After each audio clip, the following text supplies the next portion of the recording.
Every night she'd scream that I was the one cheating, but she was in another man's bed. I didn't see it until it broke me. I wasn't always like this. Exhausted, paranoid. Number. I used to be easygoing, a fixer, a peacemaker. The guy who said, "I'm sorry," just to keep things smooth, even when I hadn't done anything wrong. That's probably why I didn't notice the red flags with Lena until they had already wrapped around my neck. We met at a charity run. She tripped over my shoelaces, quite literally. We laughed about it. She was wild, impulsive, full of chaotic energy. At first, it felt exciting, like love was supposed to be loud. But it wasn't long after the wedding that the accusations started. "You're working late again? Who is she? I saw you smiling at your phone. Is she funny? Is she prettier than me?" I laughed it off at first, even defended her when friends called her jealous. "She's just passionate," I told them. "She loves me too much." God, what a stupid thing to say. The questions became interrogations. The phone calls never stopped. Once, she called me 17 times during a 2-hour meeting. When I didn't answer, she called my manager's landline, said it was an emergency. The emergency was me not texting "I love you" back quickly enough. She cried a lot. Big dramatic scenes, at home, at restaurants, at my work.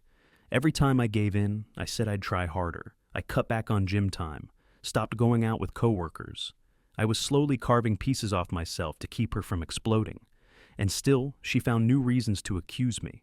"You changed your cologne. For her? You keep locking your phone. Hiding something?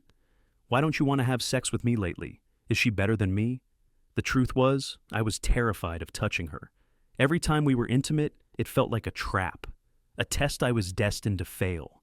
It wasn't just the accusations. It was the emotional chaos, the mood swings, the silence followed by sudden screaming. Once, I walked in from work and she was sitting on the floor, crying over a broken plate. She said I threw it at her. I hadn't even touched it. She threatened to call the cops, said she'd tell them I hit her. Then she smiled and said, "Unless you admit what you've been doing behind my back." I realized I wasn't married to a wife. I was trapped with a ticking bomb. One night, she accused me of cheating with a waitress we saw at a diner, a stranger. She caused a scene, screamed at me in the parking lot. That night, I slept in my car. It was the first time I truly feared her. Something inside me broke. I stopped trying to prove my innocence, stopped arguing.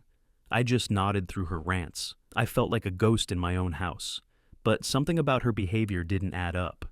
Every weekend, she had girl nights, always dressed too well for movie marathons, always came back smelling of someone else's cologne, and always picked a fight right before leaving, so I'd be too emotionally wrecked to think straight. One night, she left her phone unlocked on the bathroom sink. Notifications were off. But I noticed a hotel booking email under a fake name, Lena Dorsey. Same hotel, same suite, every Saturday for the last 2 months. I opened her iPad. She'd forgotten to log out of iCloud. There they were, photos, conversations with someone named Jared, pictures from hotel beds, voice notes calling him baby. I stared at the screen for an hour, not crying, not shaking, just tired.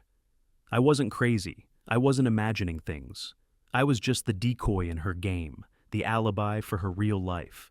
I confronted her calmly. I didn't yell. I didn't cry. I just showed her the iPad and asked, "How long has it been, Jared?" She looked stunned. For once, she had no comeback. Then the rage came. "You went through my private stuff?" she screamed. "You've been spying on me? You're a manipulator." She tried to flip the script again. Said I drove her to it. Said my coldness made her feel unloved. "You cheated emotionally long before I did anything physical," she shouted. I just stared at her. Then I stood up, packed one bag, and walked out. She still sends long texts, still tells people I cheated, that I abandoned her in her mental health crisis. She even posted on Facebook that I was abusive. She got sympathy.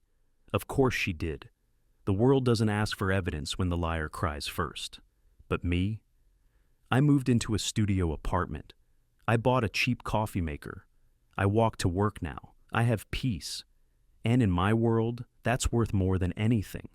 So, if you've got someone accusing you every day, someone always flipping the blame, look deeper. They might be hiding the knife while pointing at your hands.